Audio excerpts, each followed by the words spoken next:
I'm Raghav. I'm currently in my second year and I'm media and outreach head at CoachF Bennett chapter.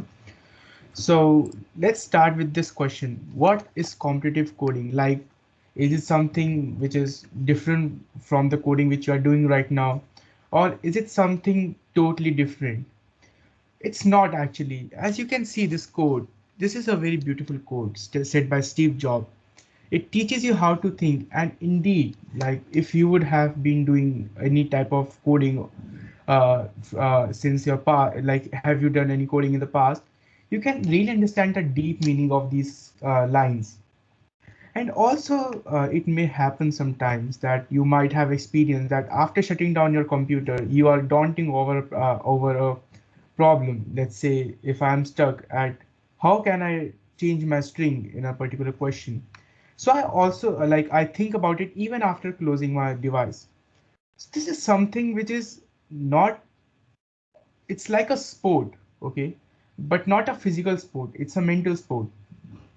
It like you can learn to code, okay, anyone can learn to code. Any person who even like learn coding for a week or so can code, like he or she can apply for loop, while loop, if statements, and so on. But what competitive coding does is that it teaches you the art of thinking. Means that you can break down your code into smaller chunks and then use your logic based creativity to solve a problem, that too from different angles. Programming is fun in this way. Like it's not a regular type of coding that you are given a certain problem, you go over it, and so on. But it also challenges you in a certain way. Um, it's like a game. Like it's difficult in start, like it for a week or so when you start with competitive coding, you may feel like it's too difficult or it's not my thing.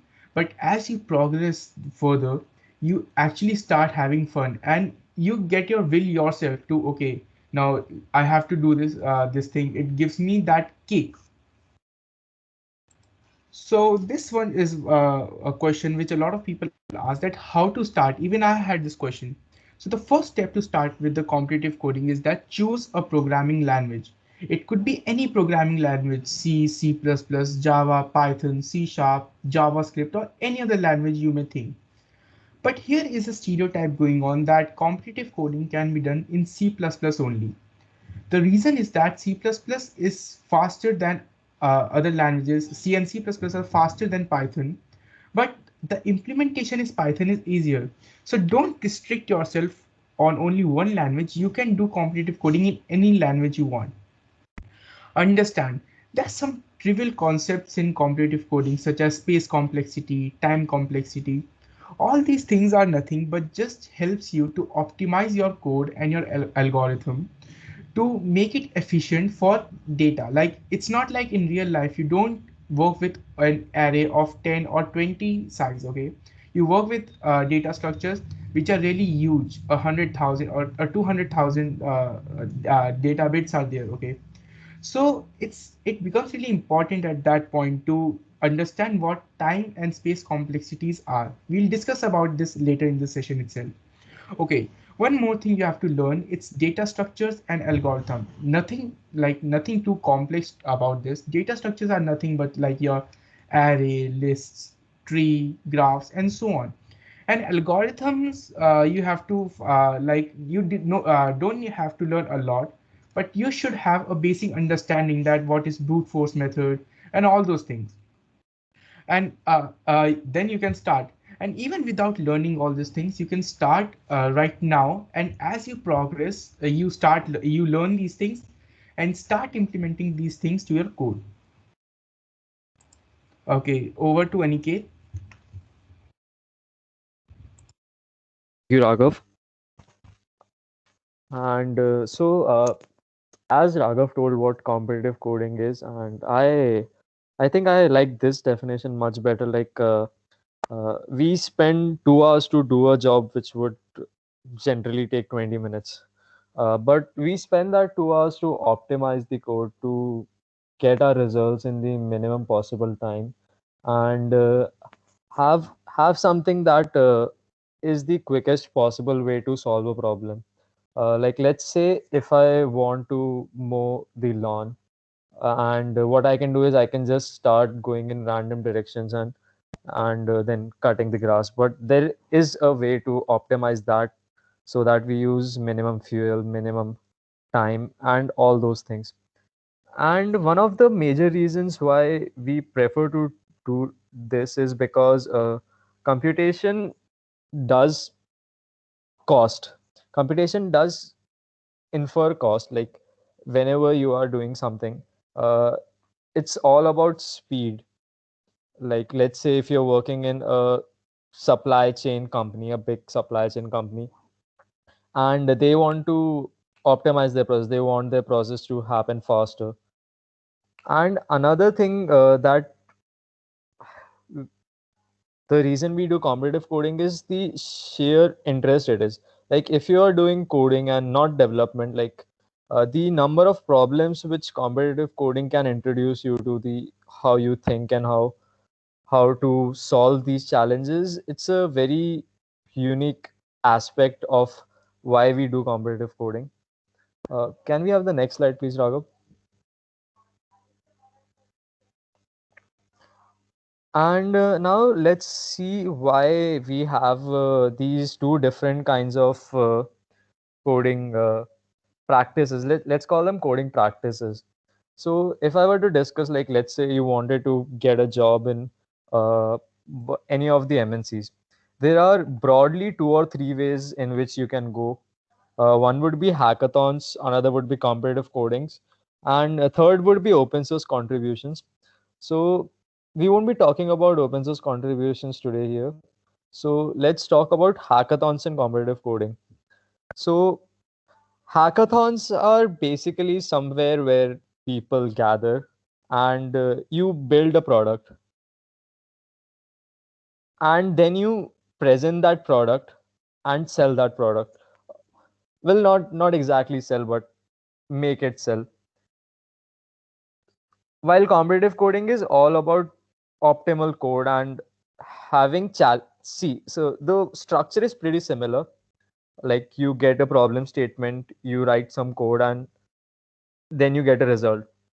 But the difference is competitive coding is a bit more structured in such a way that we are not building products, we are just solving that particular niche of problems. In competitive coding we get test cases, and the problem is very well defined.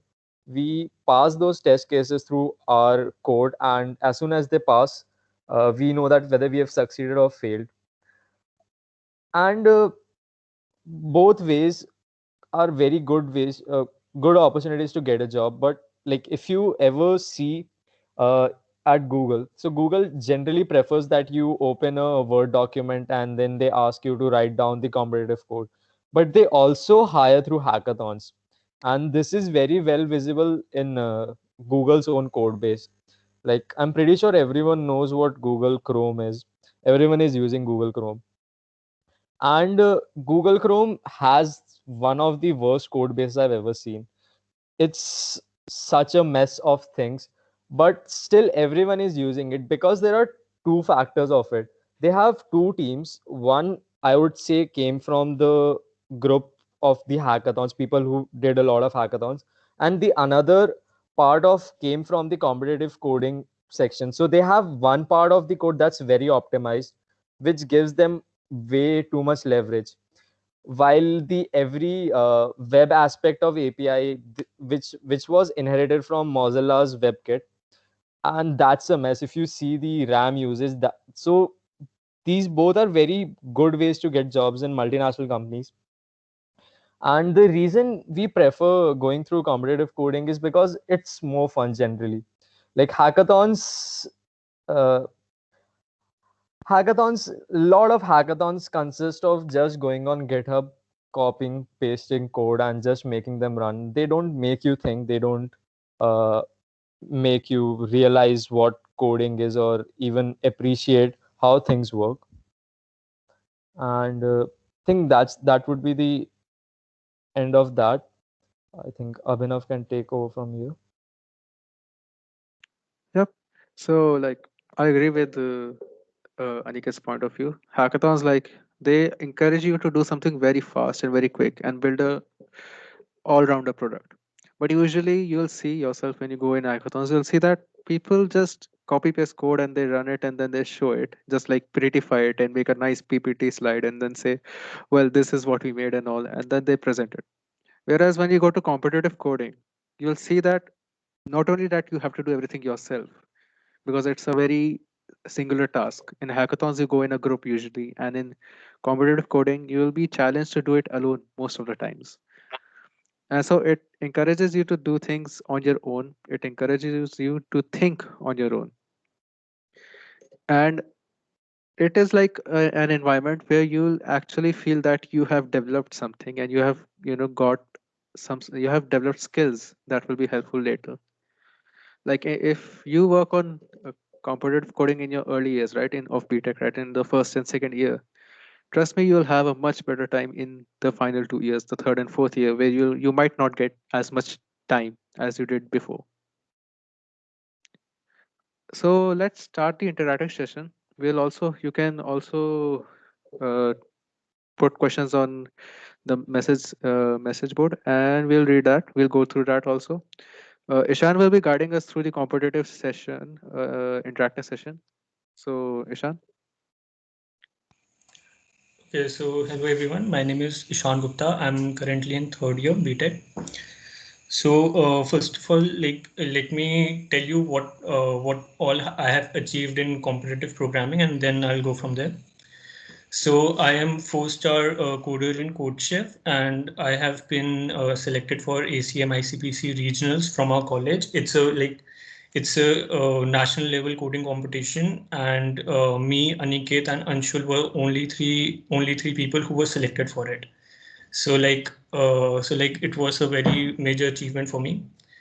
And today I will be telling you how you can start off with competitive programming.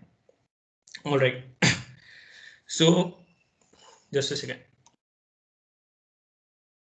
Okay.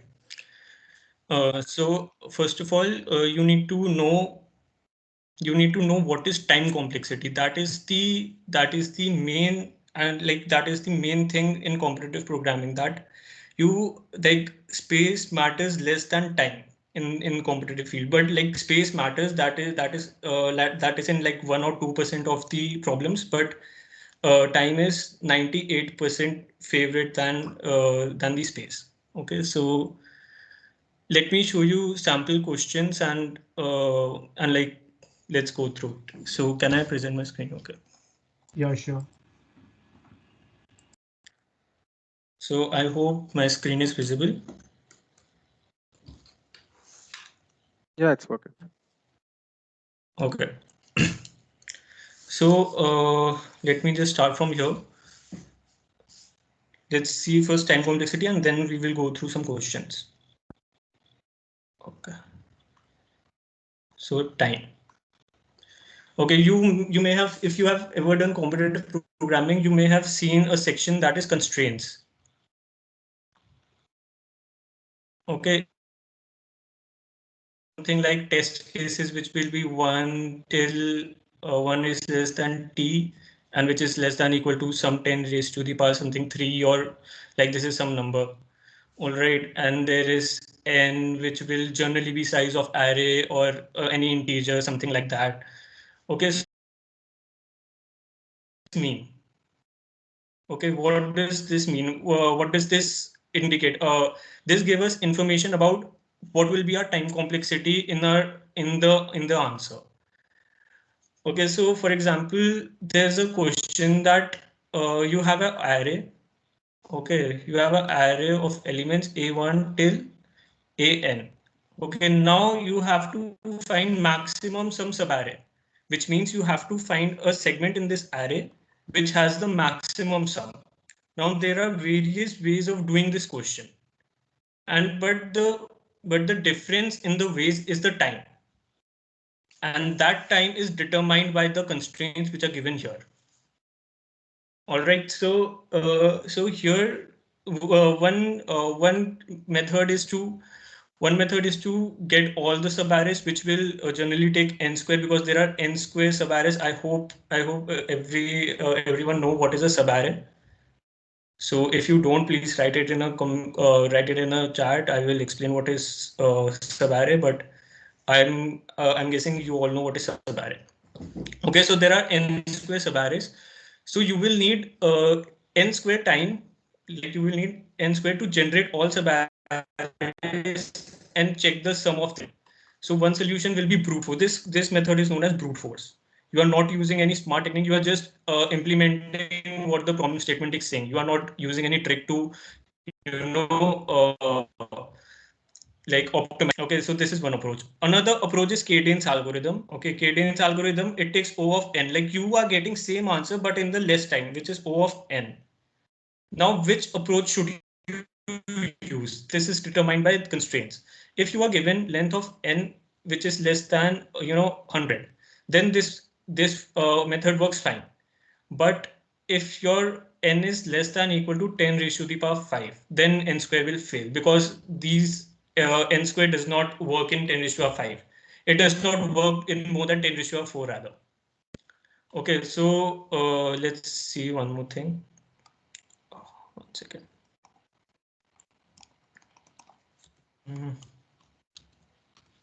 Yeah, let's see one more. Yeah, also let me tell you how you can identify these time complexities. So you have to basically recognize how many iterations you will do in the question. So if number of iterations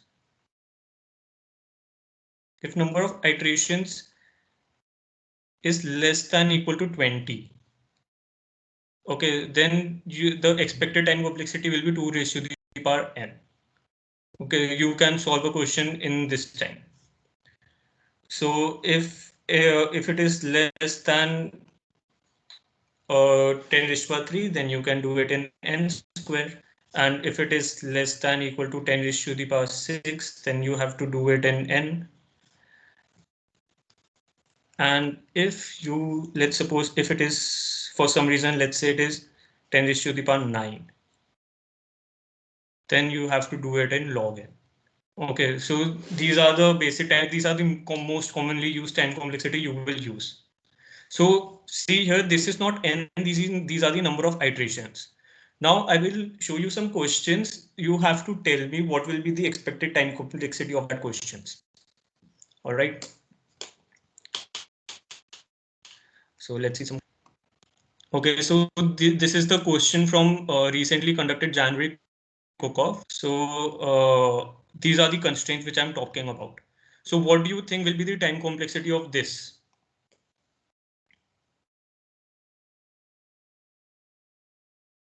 Hello. You guys can You unmute, can, and yeah, or you you can can write in the also put chat in a window, or chat. you can Yeah. unmute anything. What will be the time complexity of it? It is 10 raised to the power 6.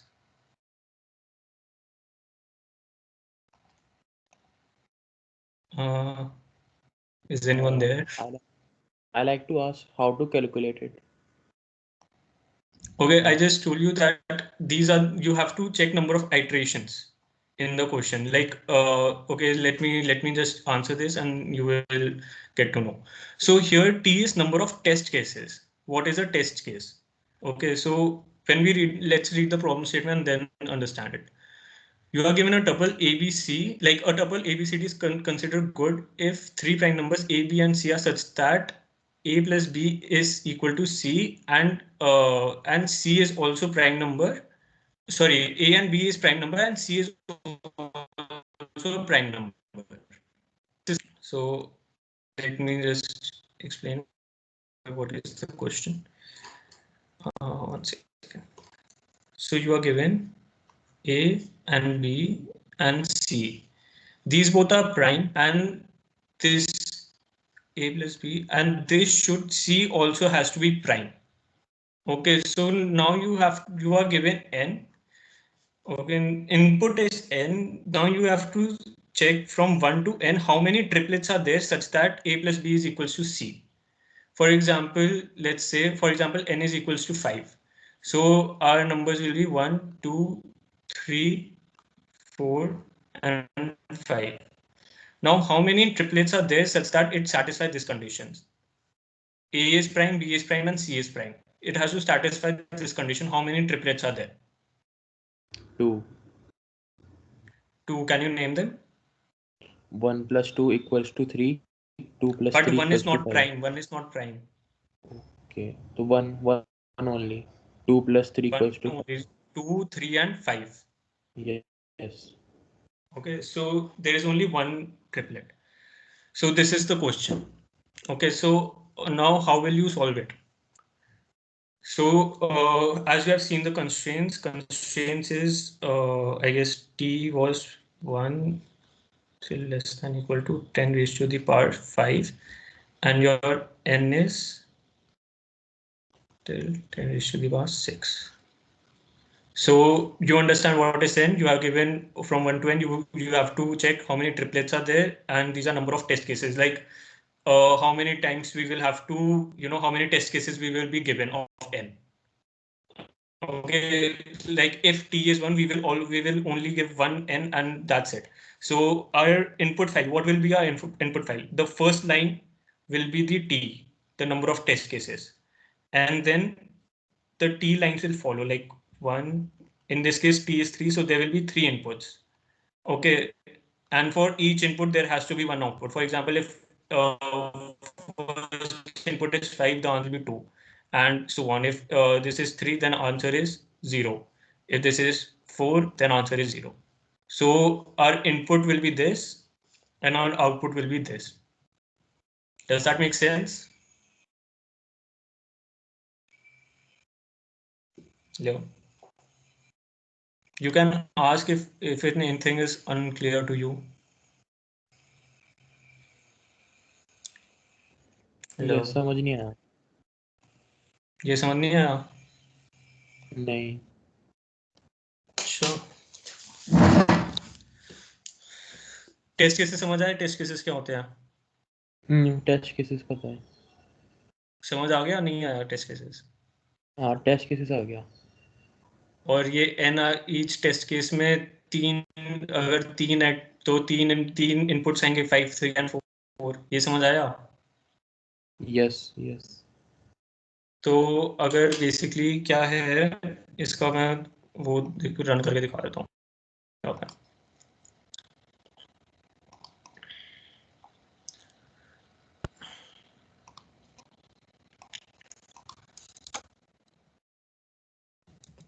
तो इसमें क्या करना है, जैसे तुमने कोई भी code लिखा, अभी कोड पे ध्यान मत दो इतना.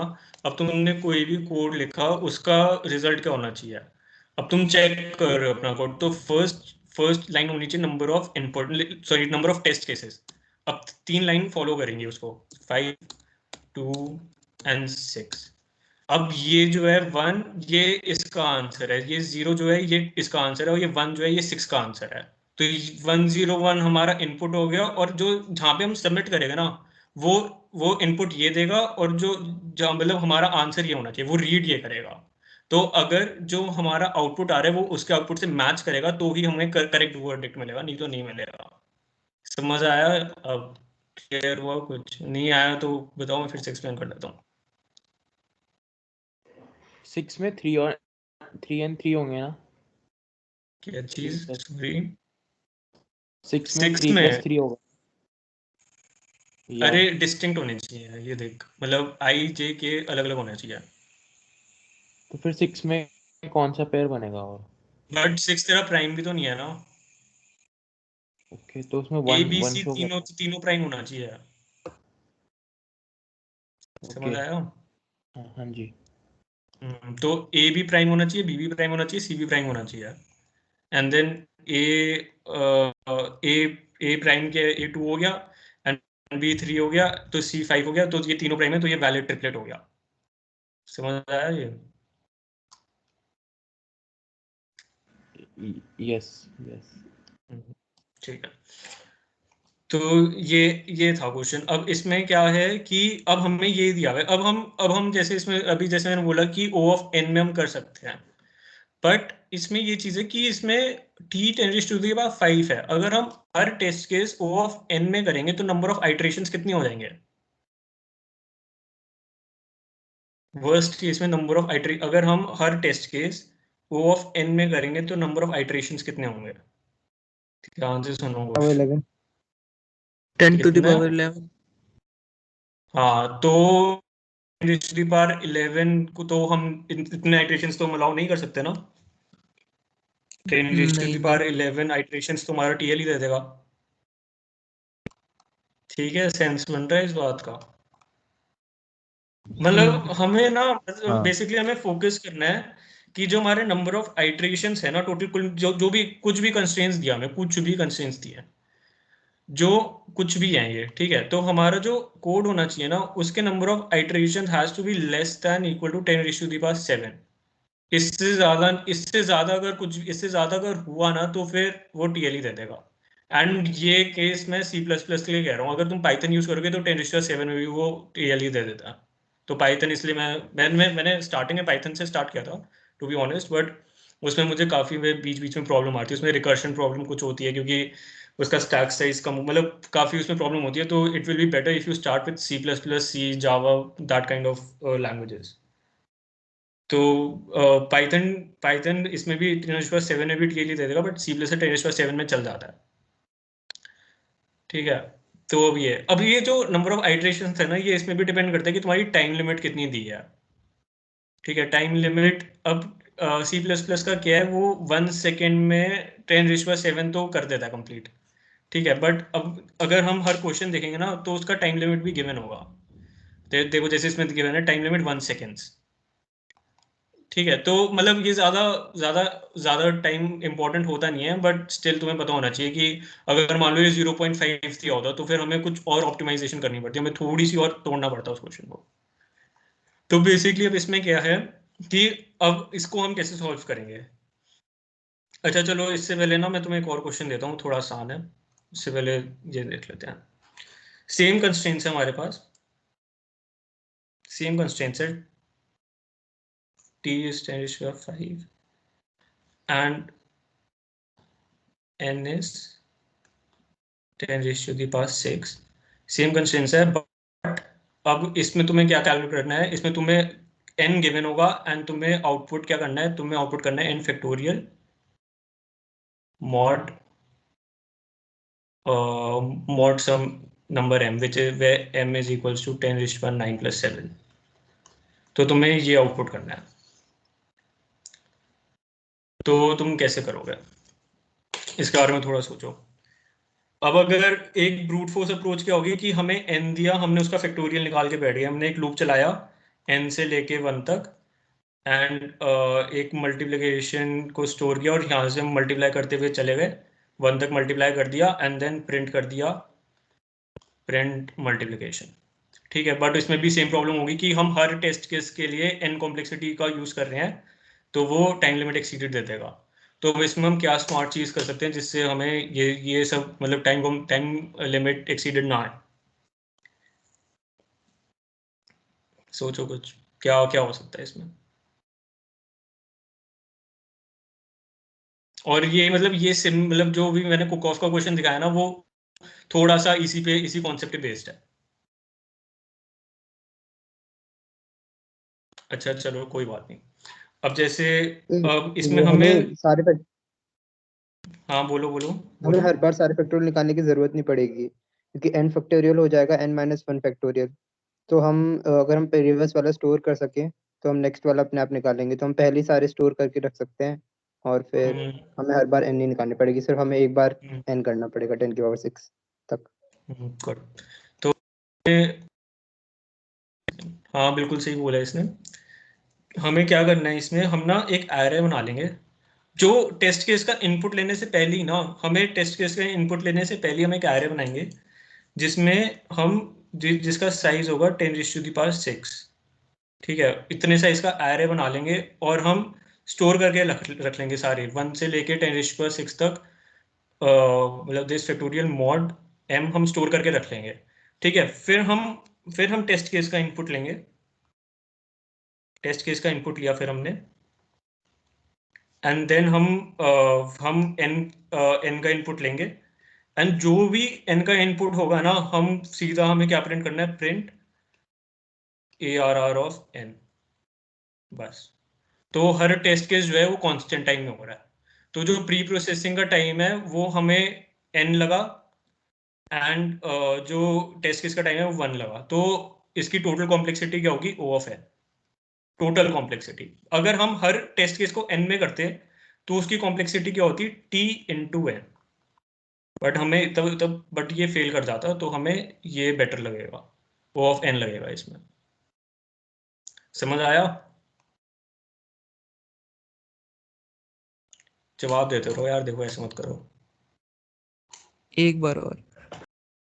एक बार और क्या? कौन सा पार्ट नहीं समझ आया? कहाँ से नहीं समझ आया? मिनिमाइज करेगा एक बार।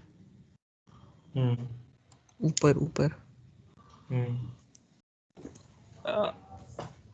यहाँ से फैक्टोरियल वाले के बाद से। ये हम्म तो क्वेश्चन क्या है कि तुम्हें नंबर टेस्ट केसेस और इनपुट समझ आ गया ना, कि टेस्ट केसेस और इनपुट का फॉर्मेट क्या होगा? हाँ हाँ ठीक है। तो क्या है, तुम्हें टेस्ट केसेस का इनपुट दिया है, n दिया है। तुम्हें जितने भी टेस्ट केसेस का इनपुट n दिया ना, तुम्हें उसका n फैक्टोरियल मॉड n निकालना है। ठीक है, ये चीज समझ आई? आउटपुट समझ आ गया ना क्या चाहिए हमें? हाँ तो अब क्या, अब इसकी पॉसिबल स्ट्रैटेजी हम क्या करेंगे, क्योंकि हम हर टेस्ट केस का अलग से n फैक्टोरियल नहीं निकाल सकते, क्योंकि वो फिर उसकी कॉम्प्लेक्सिटी क्या हो जाएगी? t into n। क्योंकि हम हर टेस्ट केस में n बारी वापस लूप चलाएंगे तो वो गलत हो जाएगा, हमारा आंसर TL ही दे देगा वो। ये चीज समझ आई? क्योंकि नंबर ऑफ आइट्रेशन उसमें तुम लोगों ने नहीं बोलता 10⁻11 हो जाएगा, क्योंकि हम हर टेस्ट केस का n बारी पूरा कैलकुलेट कर रहे हैं ग्राउंड अप से। हाँ हाँ ठीक है, तो इसलिए हम ये नहीं कर सकते। तो हमें क्या करना पड़ेगा? टेस्ट केस का इनपुट लेने से पहले ना हम पहले ही कैलकुलेट करके रख लेंगे आंसर। हर 10⁻6 का सारे आंसर्स हम कैलकुलेट करके रख लेंगे पहले से ही। समझ आया? ये चीज मेरे ख्याल से यहाँ पे प्रॉब्लम हो रही है। हाँ तो अब बेसिकली तुम इसको कैलकुलेट कैसे करोगे? तो एक सेकंड, मैं ना यहाँ पे कोड ही दिखा देता हूँ तुम्हें, एक बार इसको हटाता है। ठीक है, तो बेसिकली क्या करना है? CNT/T-. तो इसमें क्या हो रहा है, हम टेस्ट केस का इनपुट ले रहे हैं यहाँ पे। ठीक है, तो ये इनपुट लेने से पहले ही मैं आंसर कैलकुलेट करके रख लूंगा। ठीक है, या अच्छा तुम मुझे पहले एक बात बताओ, तुम पाइथन में ज्यादा कंफर्टेबल हो या C++ में? अब पाइथन अभी तो Python. फर्स्ट सेमेस्टर में। पाइथन में कर देता हूँ फिर। ठीक है, तो क्या करना है तुम्हें? T is equals to int input and for x in range t n is equals to int input. ठीक है, अब ये मैं ब्रूट फोर्स करके दिखा रहा हूँ, एंड देन तुम वो कर लेना।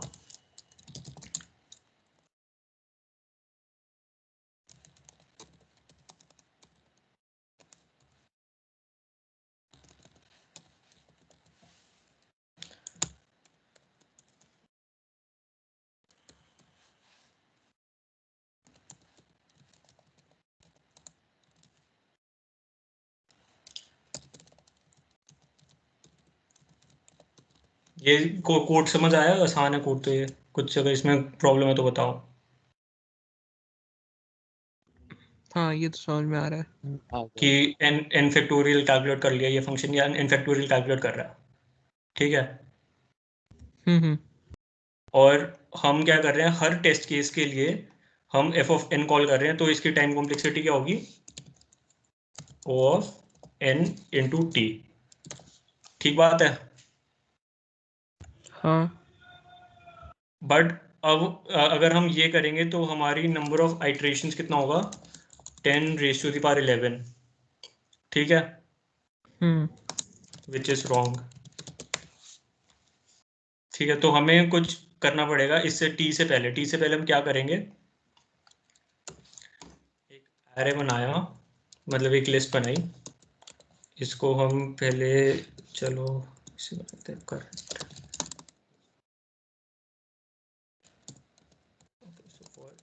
Range 2 till 10⁻6 + 1। and then current into equal to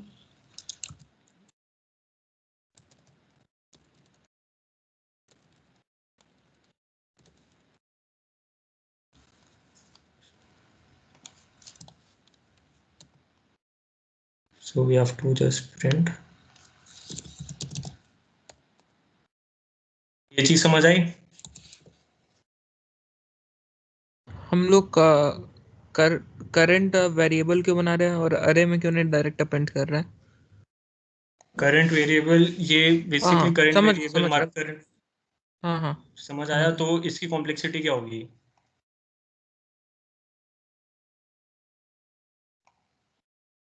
hello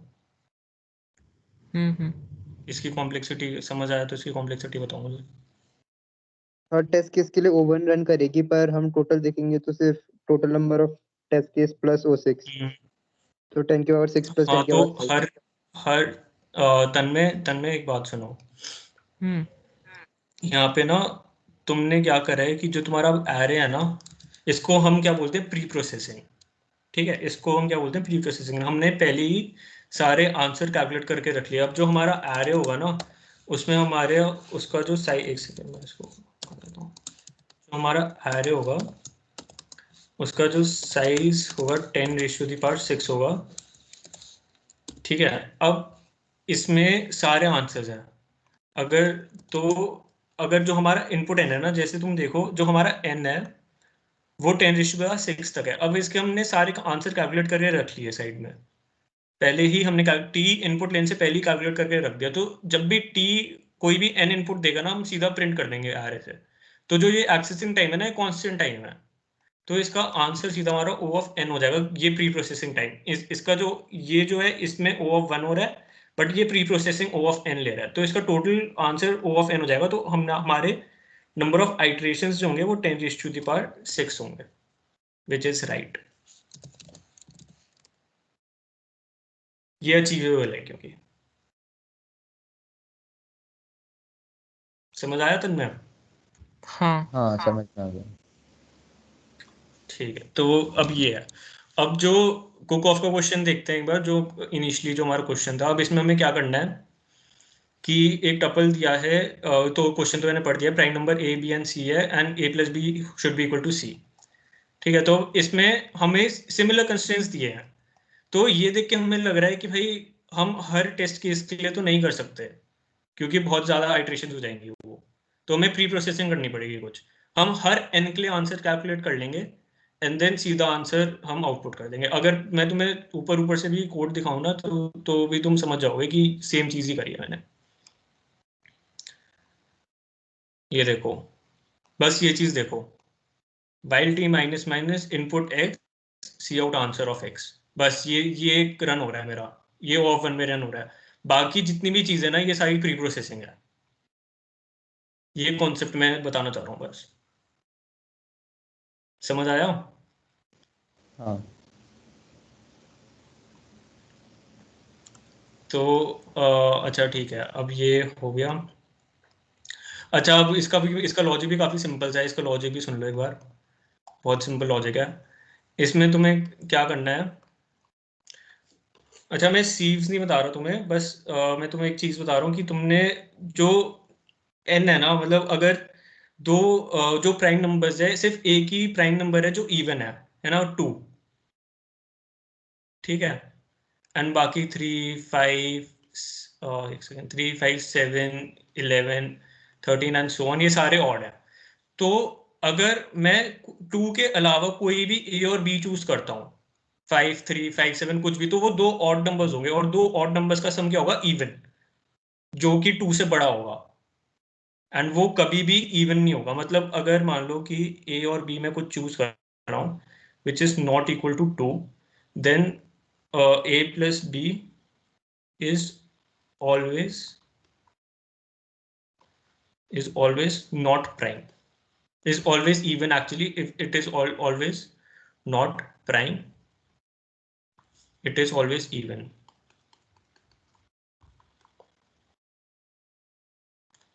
समझ आया बस ये मेन इंट्यूशन थी इस क्वेश्चन की तो जितने भी ट्रिपलेट बनेंगे ना उनमें से जो पहला नंबर होगा वो 2 ही होगा, सिर्फ 2 के साथ ही कंबाइन होके हम बना सकते हैं, बाकी कोई नंबर नहीं बन सकता।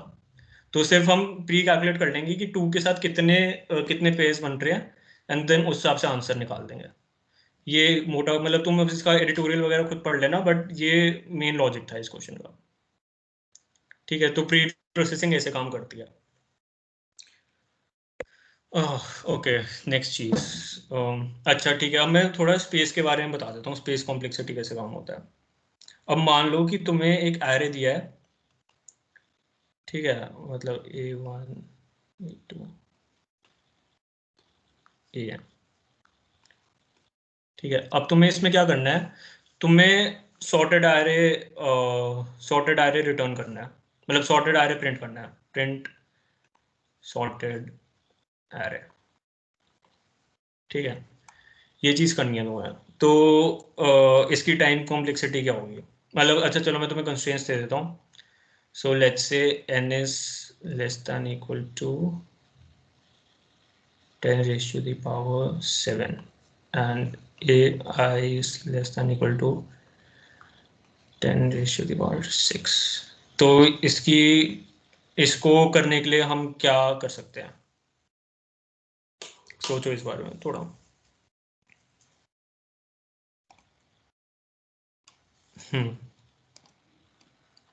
सॉर्टिंग पता है सबको,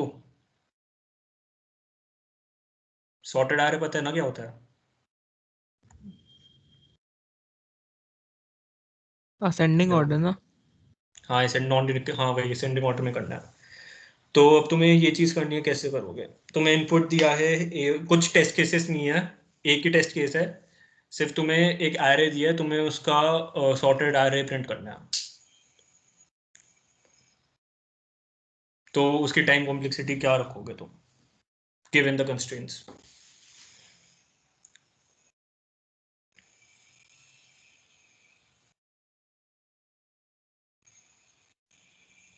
n स्क्वायर तो हो ही नहीं सकती, तो हमें n log n रखनी पड़ेगी।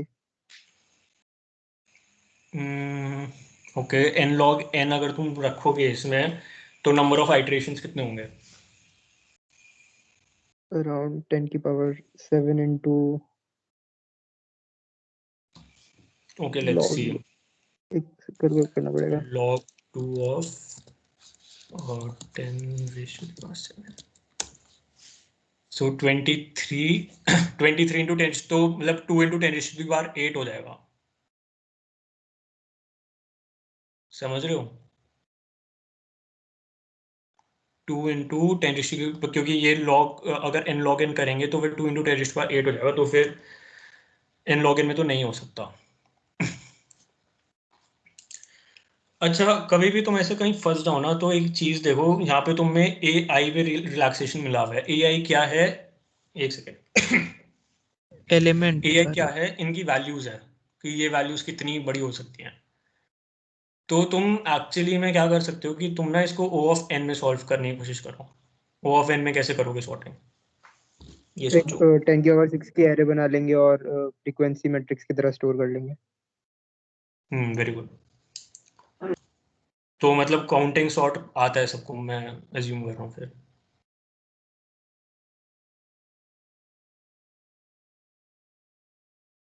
अच्छा ठीक है, मैं ये भी एक बार एक्सप्लेन कर देता हूँ। तो सिमिलरली तुम क्या करोगे इसमें, सॉरी, एक ना तुम वो फ्रीक्वेंसी बना लोगे, frequency will be of size 10 raised to the 6, and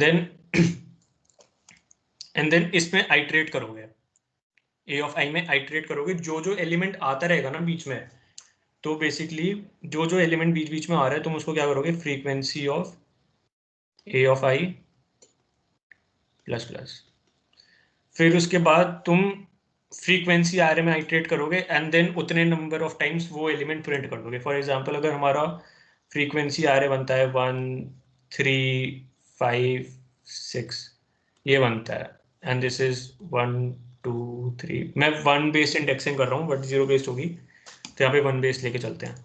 तो इसका आंसर क्या होगा, अगर तुम्हारा फ्रीक्वेंसी एरे ये बनता है, तो इसका आंसर क्या होगा, 1 3 3 5 5 5, sorry sorry sorry sorry sorry sorry, इसमें ये नहीं होगा,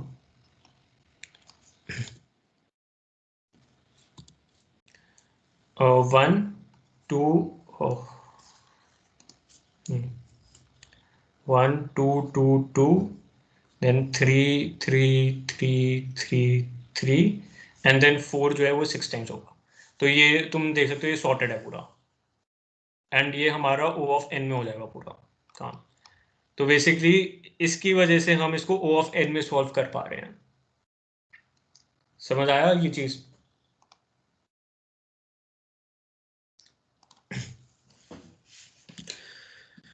ओके सो अब बट हाँ, तो नेक्स्ट चीज क्या है? अच्छा, अब हमें मान लो कि n दिया है 10⁵5 तक एंड ai दिया है 10⁵9 तक। तो हम अब इसमें हम n log n लगा सकते हैं, बट हम इसमें अब हम इसको O ऑफ n में क्यों नहीं कर सकते, ये बताओ। O ऑफ n में क्या खराबी है? क्योंकि और फास्टर है, बेटर हो जाएगा कोड, तो हम क्यों नहीं कर रहे O ऑफ n में? ये चीज बताओ।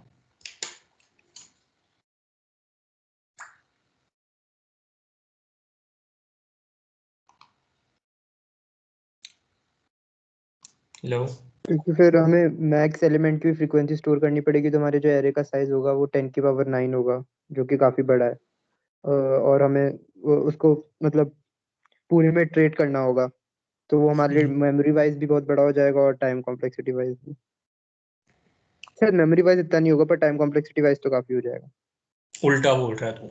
यहाँ पे टाइम कॉम्प्लेक्सिटी से फर्क नहीं पड़ेगा, हमारा मेमोरी में फर्क पड़ेगा। यहाँ पे मेमोरी लिमिट एक्सीडेड है ना तेरा, 10⁹ में, ओके। क्योंकि तू क्योंकि जब तुम क्रिएट करोगे ना इतने साइज का एरे, तो वो उसके आगे एग्जीक्यूट ही नहीं होगा, क्योंकि उसको इतनी मेमोरी चाहिए होगी। जो जिस भी तुम प्लेटफॉर्म में करते हो ना, उसमें तुम्हें एक्चुअली मेमोरी लिमिट भी स्पेसिफाइड होती है कि तुम कितनी मेमोरी बना सकते हो। फॉर एग्जाम्पल यहाँ पे 50,000 बाइट्स दिया हुआ है। अब जैसे ही तुम इतना बड़ा एरे बनाए कमांड लिखोगे ना, तो वो इस लिमिट को एक्सीड कर जाएगा और वो टर्मिनेट हो जाएगा तुम्हारा कोड ऑटोमेटिकली। तो बेसिकली इसमें ये चीज़ है। तो तुम्हें इसमें इस ऐसे केसेस में तुम्हें मेमोरी प्ले करती है रोल। यहाँ पे मेमोरी प्ले करती है। तो इसलिए जब भी तुम ज्यादातर क्वेश्चंस देखोगे ना, most of the time A1 10⁹9 तक गिवन होता है, या 10⁻10 या 10⁻18 ऐसे गिवन होता है, ताकि तुम इतना बड़ा एरे ना बना सको। क्योंकि अगर तुम्हारे पास इनफाइनाइट मेमोरी हो जाएगी, तो काफी क्वेश्चंस तुम मतलब ऐसी काफी कम टाइम में कर सकते हो, बट हमें कुछ लॉजिक लगाने पड़ेंगे उसमें, इसलिए वो इतने बड़े कंस्ट्रेंट्स रखते हैं। ये है बाकी। अच्छा, तो और किसी को कुछ इस सेशन में कोई डाउट या कुछ है तो पूछ सकता है।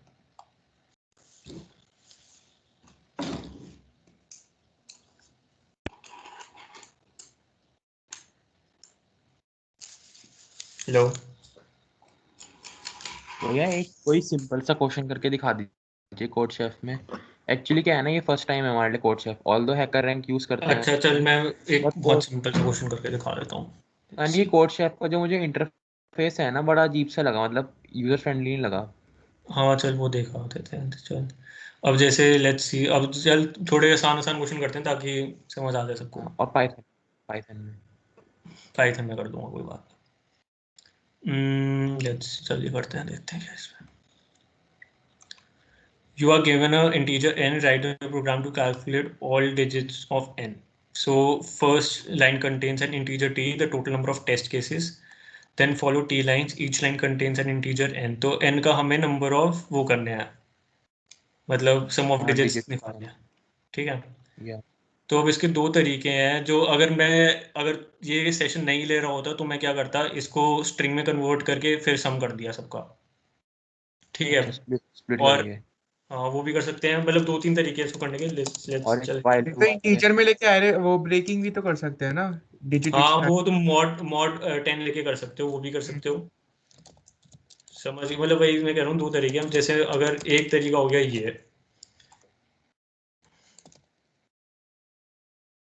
n ले लिया, इंटीजर में नहीं कन्वर्ट कर रहे, लेट्स आंसर इज 0 फॉर। अच्छा इसको सम कर दोगे इंट में चेंज करके अब। हम्म। हाँ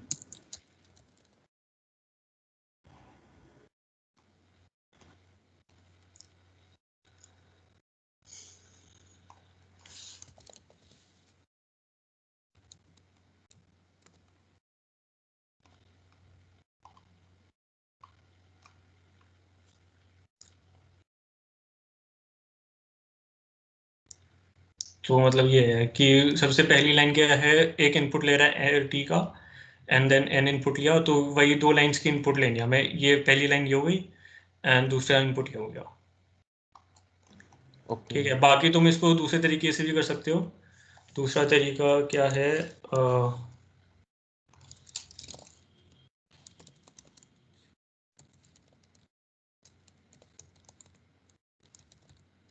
हाँ वाइल से रिमाइंडर निकाल के। n mod 10 n is equals to n minus 10।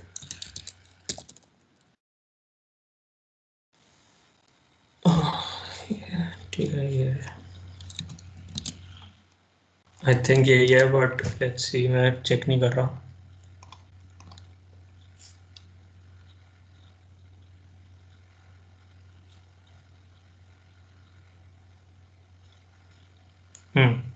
तो 2-3 तरीके हैं, इसको ऐसे भी कर सकते हो। ठीक है, ठीक है। तो बाकी मतलब यहाँ पे तुम क्वेश्चन करोगे ना तो तुम्हारा इंटरफेस समझ आ जाएगा कि कैसे कैसे काम करता है और क्या चीज़ होती है। मतलब सेम, या देख तूने हैकर रैंक में भी अगर करा है ना, तो मतलब सेम ही वो होता है, मतलब इनपुट आउटपुट तो सेम ही रहता है मेरे ख्याल से, कुछ चेंज नहीं होता। अब जैसे लीड कोड का थोड़ा अलग होता है। लीड कोड में एक सेकंड, इसको इसको कैसे हटाऊं मैं, इसको कैसे हटाऊं, प्रेजेंटिंग को हट गया। डिनाई। अब जैसे लीड कोड के क्वेश्चन देखते हैं एक बार। अब जैसे code chef and hacker rank वगैरह में ना हम रिटर्न कर रहे हैं, ठीक है। अब लीड कोड में हमें, सॉरी, कोड शेफ और हैकर रैंक में हम प्रिंट करते हैं, तो यहाँ पे हमें रिटर्न करना होता है। तो 1-2 मिनट बचे हैं, इसको मैं ये क्वेश्चन यहाँ का कर देता हूँ ताकि तुम्हें दोनों चीज़ें समझ आ जाएंगी कैसे हो रहे हैं काम। हाँ और हैकर रैंक में मतलब खाली इनपुट एक ही लेना होता है, उसमें टेस्ट केसेस बार बार चलते हैं। इसमें एक बारी में इनपुट देना होता है सब में। अब देख, अब कोर्स इसमें हमें क्या करना है, given number of full bottles you can exchange two for one. अच्छा ठीक है, you can exchange empty bottles for one full bottle. The operation of drinking a full bottle turns into a empty bottle. Return maximum number of bottles you can drink. अच्छा ठीक है, ठीक है, ठीक है। तो आई थिंक ये तो सिंपल इम्प्लीमेंटेशन बेस्ड है, इसमें एन क्या गिवन है। ठीक है, नंबर ऑफ बॉटल्स हमें इनिशियली फुल बॉटल्स थी हैं 9, exchanges 3।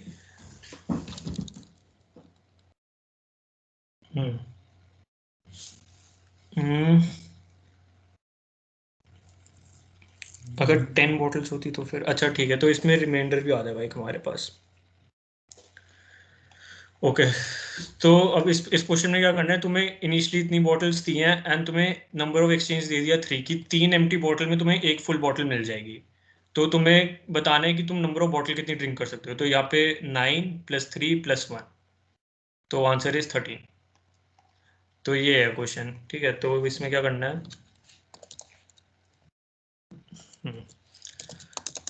Answer is equals to number of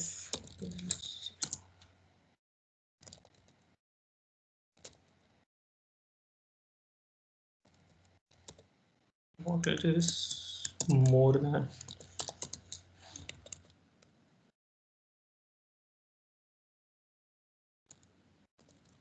is equal to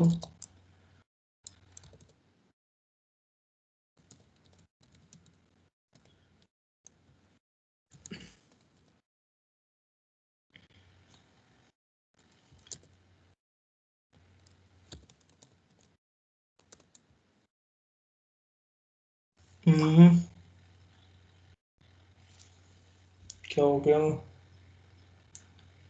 अच्छा मैं मतलब बता, अब इसमें ना तुम्हें जो भी तुम ऐसे इसमें वाइल लूप में आंसर कैलकुलेट करके रिटर्न आंसर कर दोगे, तो बस वर्डिक्ट आंसर आ जाएगा। अब इसको इसका यहाँ पे करूँ क्या मैं सॉल्व? वैसे टाइम अप हो चुका है, तो ये मुझे मैसेज कर रहा है बार बार।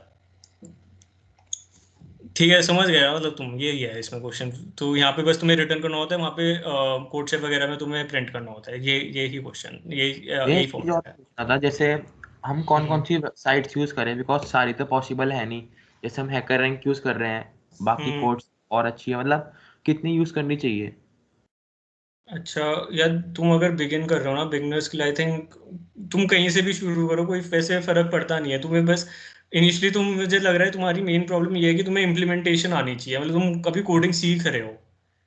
ठीक है, तो तुम इजी क्वेश्चंस करो, इजी प्रॉब्लम तुम्हें हर जगह मिल जाएंगी। कोड शेफ में भी, कोड शेफ में जैसे मैंने तुम्हें दिखाया कि यहाँ पे अगर तुम प्रैक्टिस में जाओगे तो बिगनर में ये सारे बहुत बहुत बहुत इजी क्वेश्चंस हैं, ये सब सारे बहुत इजी क्वेश्चंस हैं। ओके। ठीक है, तो तुम कोई भी कर लो, बस तुम्हें मतलब जब तुम इम्प्लीमेंटेशन में थोड़े थोड़े तेज हो जाओगे ना, फिर मुश्किल प्रॉब्लम्स करने स्टार्ट कर दो। ओके। ठीक है, फिर उसके बाद जैसे कोड फोर्सेस है, कोड फोर्सेस पे ना एक वो इनका सेक्शन है ईडीयू करके, तो वहाँ पे भी काफ़ी मतलब काफ़ी सही, मैं तुम्हें दिखा देता हूँ, मुझे काफ़ी सही लगता है। यहाँ पे जाओगे ना ईडीयू में,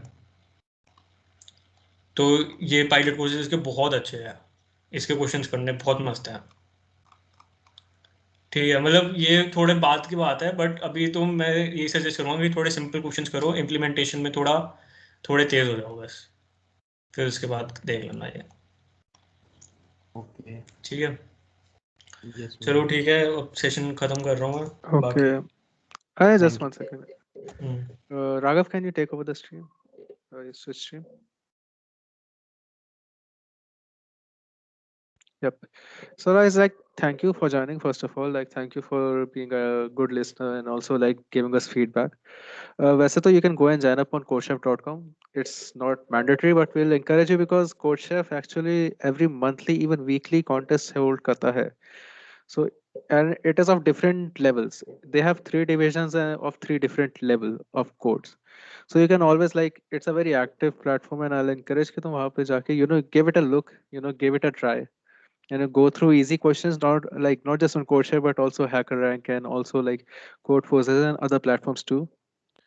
And of course, because the CodeShare club, I'll tell you that ki ek baar, you should at least go and try CodeShare once. It has a little weird UI right now, and I can tell you that it is the UI jo abhi current hai, it's about to be changed very soon. I don't know when, but they are working on something that will change it completely, so you don't have to worry about that. Yeah. the thing is that when you are comfortable in doing a question and when you are comfortable in solving a question, तो तुम implementation का नहीं सोचोगे, मतलब तुम उस implementation का नहीं सोचोगे, तुम ना फिर कॉपी पेन लेके सिर्फ लॉजिक सोचते रहोगे। थोड़े बाद में Yeah. जाके ना, मतलब तुम्हें अगर कोई लॉजिक बता देगा ना, तुम कोड बहुत प्यार से कर लोगे। तो 90% टाइम तुम्हें लॉजिक सोचने में लगेगा, तो तुम यूआई वगैरह ये कोई इतना बड़ा इशू होता नहीं है जनरली। बस तुम थोड़े कंफर्टेबल हो जाओगे ना कुछ भी करने में, तो हाँ, फिर वो एक्चुअली यही था ना, आ जैसे जाएगा। अब कोडिंग हमको आती है, बट हमने प्लेटफॉर्म्स पे शुरू करा था, तो हैकर रैंक में समझ आ रहा था कि क्वेश्चंस कैसे सॉल्व, क्वेश्चन क्या है, कैसे देखना है, बट कोड शेफ में ना No बिल्कुल समझ नहीं आ रहा था। That's fine. That's fine. If you want in future, we can do a session in which हम थोड़ा बहुत explain दे सकते हैं if you have any questions and all. You can like give us feedback on the WhatsApp group, and we can think of like doing a session for that too, if that's required. Although अगर ऐसा session कराना है, I'll encourage कि you get a bit more people like from your ears so that कि सबकी help हो जाए. And if you can नहीं, अब like, तो हमको भी कोड शेफ से होना ही पड़ेगा, बिकॉज हमारे yep. राहुल सर कह रहे थे कि अब से जो टेस्ट होंगे हमारे कोड शेफ पे होंगे rather than code singer. Yeah, हमारा भी ऐसा ही हुआ था. We had a कौन कह competitive रहे हैं, coding course. कौन कह रहे हैं ये कोड शेफ पे हो गए टेस्ट? राहुल सर कह रहे थे कि कोड सिंगर पे स्टूडेंट्स को बहुत प्रॉब्लम आ रही है, तो अब से कोड देंगे हम। राहुल सर को बोलना कि ना कोड शेफ में वो अवॉइड करे करना, क्योंकि उनका काफी मतलब होस्टिंग का Strong काफी पंगा guidelines. होता है, बहुत पंगा होता है उनका। और गाइडलाइंस भी काफी सबसे स्ट्रॉन्ग पहली है. बात तो ये होती है कि सबसे पहले तो ये होता है कि तुम जो भी क्वेश्चंस देंगे ना सर, तुम्हें वो जीरो प्लेजरिज्म में होना पड़ेगा, क्योंकि अगर ऐसा नहीं होगा ना, वो कोई भी क्वेश्चन ऐसे ही उठा के दे दिया उन्होंने, तो सीधा बैन हो जाते हैं और जिंदगी में कभी क्वेश्चन नहीं दे सकते कोड शेफ पे। ठीक है, तो अरे मतलब ऐसा हैकर बैच में रैंक क्या वगैरह पे तो चलता है ये सब, बट कोड शेफ का काफी कॉम्प्लिकेटेड सीन है, एंड ईशान, यू हैव इसके टू लिए let's see notify code chef